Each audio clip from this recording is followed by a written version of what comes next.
Hi friends, it's Nathan and welcome back to my channel. I recently finished my courses at Harvard and in 2 weeks I will begin my first year of pharmacy school at the University of Waterloo. So today's video is the last video in the subject series of how I got an A in blank, with today's video being on English and Humanities. I actually got the English graduation award. Let me see if I can find my medal. A few moments later.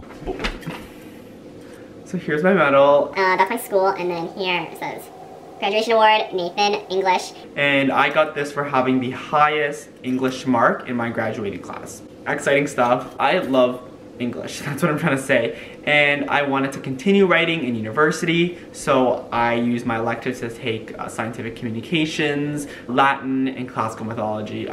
I love humanities, it's great. I've also filmed videos for chemistry and biology, so if you're taking those courses or will in the near future, I will put them in a playlist linked above. And I'll be sharing you what I did in high school and in university, so depending on the student you are, you can take what's applicable. But without further ado, here's how I got an A in English and Humanities and how you can too.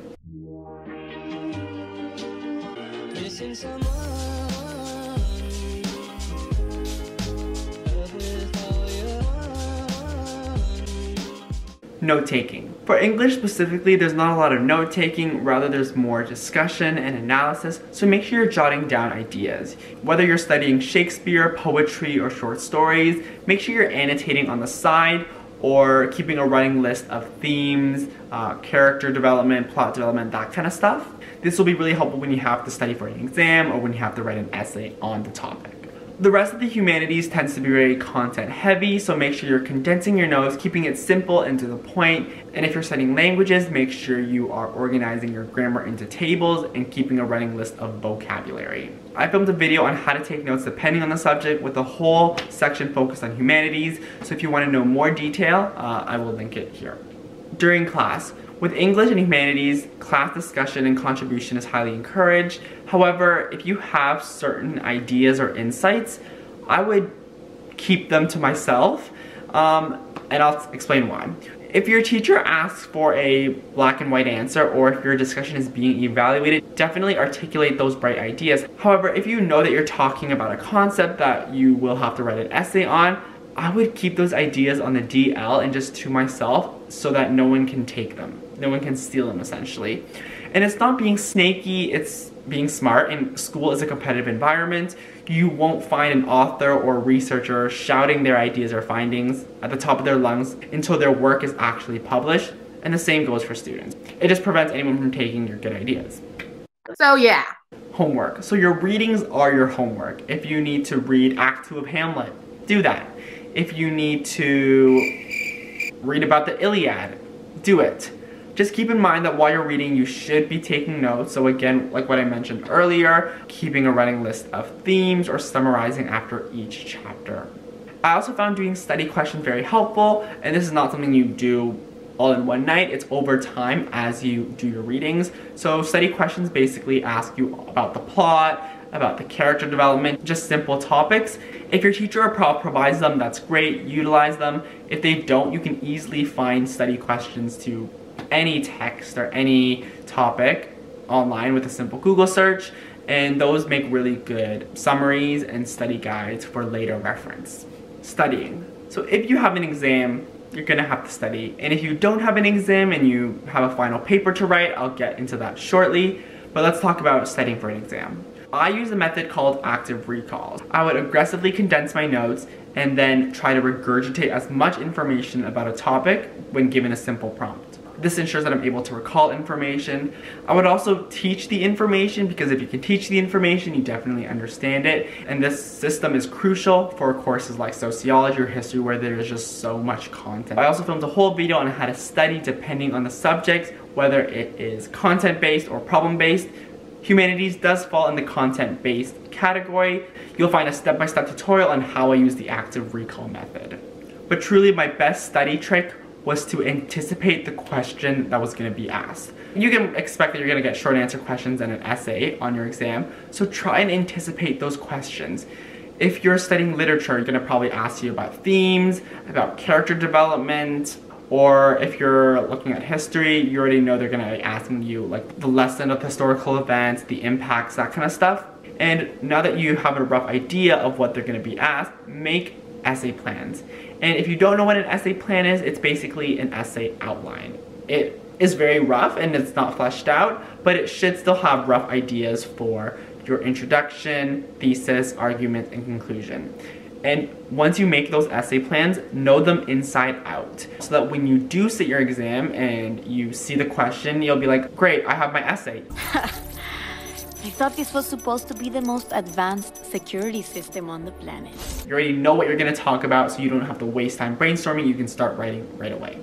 Test taking. With English and Humanities, you're going to find tests in the form of multiple choice, short answer, essay, or all of the above, and I'll break them each down. Firstly, so with multiple choice, they're going to be testing you on content. Simple as that. They'll be asking you maybe about the scenario, the plot, the characters. Very simple, surface level questions. Make sure you're moving through this section quickly because they are simple, and the bulk of the exam, which is the writing portion, is still not done, so that is going to be your focus, okay? Go through them quickly, don't spend too much time on them. With short answer questions, like I always say, look at the allocated marks. If they're asking for 4 marks, give 5. There's nothing wrong with giving extra, because that's your backup. So if you didn't articulate something so well, you have a backup point that will give you the mark. Another thing is that you should be looking at what the question is asking you to do.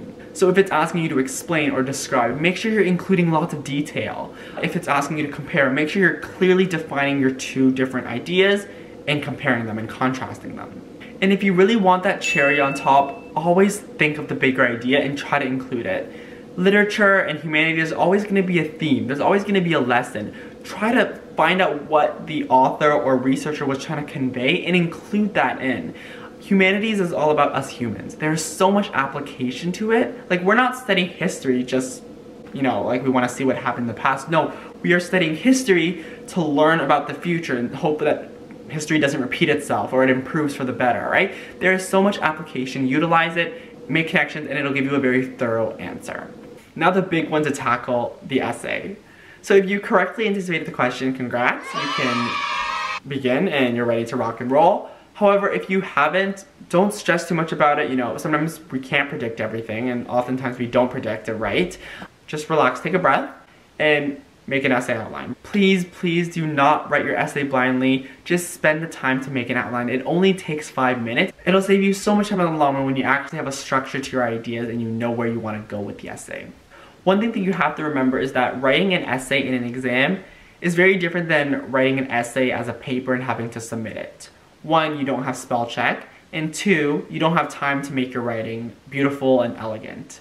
But that's not the focus of it. You know, the examiner is not looking for extravagant sentence structure. They're looking for you to have insightful ideas and be able to communicate them well. That is honestly the bulk of it. As long as you're able to meet that criteria, you'll get the marks. And obviously don't disregard grammar and spelling because that will dock you marks. But again, the main focus is to think critically and articulate your ideas. My last advice for the exam is to give yourself reasonable time to write this essay. Do not push it to the last minute. Do not think that, oh, you have so much time, because trust me, time in an exam goes by so fast. In my grade 11 final exam for English, I wrote my essay in 20 minutes. Wait, what? Would not recommend. Hands were on fire. Hands were cramping up. Oh my God. Betty, she's having a seizure. Chuck, call an ambulance. Echo. And one of my friends who sat beside me even was like, Nathan, I saw your paper and I saw the time. Like, I was scared for you. Yeah. Do not do that. I did end up doing well and I did finish the essay because I had an outline. So make your outline. But if you can avoid a situation like that, it's definitely best. I didn't get the chance to reread my essay, so there was some spelling and grammar errors, but you know, at least I finished. You definitely want to have at least 5 minutes to spare so you can reread your essay and correct any issues you may find. The essay. Not every English or humanities course is going to have an exam. You may be asked to write a final paper and submit it, and for that, I'm not going to tell you to start it weeks in advance. I don't do that. I don't think anyone does. That's not realistic, so I'm not even going to recommend that. Instead, know your writing capability. If you need a week or 2 to get your creative juices flowing, then take 2 weeks. If you're able to do it several days, Why is the sun doing this? The sun was so bright, I'm like seeing circles, okay. So if you need a week or two to get your ideas flowing, it's okay. Or if you do your best writing on a time crunch, a couple days before the due date, do that. The only thing that I wouldn't recommend is doing it the night before. Don't do it the night before. Just don't do it. I personally like to start researching a week in advance, and then once I have all my information needed, I will just grind out my essay in several days. I like to write continuously because that's how my creative juices flow. It's just keeps going on, and when I take a break, I lose that train of thought. So I just like to hash it out in those couple of days, but that's just how I write. Find what works best for you. In terms of how to write a good essay, that is a whole video in itself, and maybe I'll film it in the near future if you guys want that, but a lot of it just comes down to practice, knowing how to research well, knowing how to critically think, knowing how to articulate those ideas. It comes with practice, and if you're dedicated to improving your writing, each essay will get better than the next. I was an awful writer in elementary school. I couldn't articulate my ideas. I kept on blabbering. Like, I would write endlessly, like just describing every single thing about it. I could not get to the point. And if I told my grade 8 English teacher that I was gonna get my graduation award in high school for English, like, he would have laughed at me. So it just comes down to practice, and it will come post-test or post-essay. You get your test or exam, or you get your essay back, and if it's your test or exam, what you got wrong, it's what you got wrong. It's usually often from just forgetting details, not knowing the material well enough, misinterpreting the question, or not fully understanding the text that you were reading.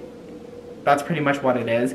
However, you can review the writing portion and work to improve that. So one thing that I would recommend is that if you're really struggling with the course, go to your teacher or prof and review your writing pieces. You'll be able to get critiqued on it, and they'll maybe like show you better techniques on how to write. Okay, the sun is getting really annoying. Okay, next time I'm not filming at 8 in the morning. Mentality. If you watch my biology and chemistry videos, you know I always end off the videos with mentality. Not something you can do physically, but something that you do in here. The mentality that you have to have when in an English or humanities course is to have patience. Writing takes time. Thinking of insightful ideas takes time. These can't be rushed, and if it's rushed, it won't be very thorough and it won't be very well thought out. And that is difficult for many people, I understand that. It takes way longer to write an essay than it does to study for a test, but also enjoy the process. Enjoy marination of ideas. Enjoy being able to express that on paper.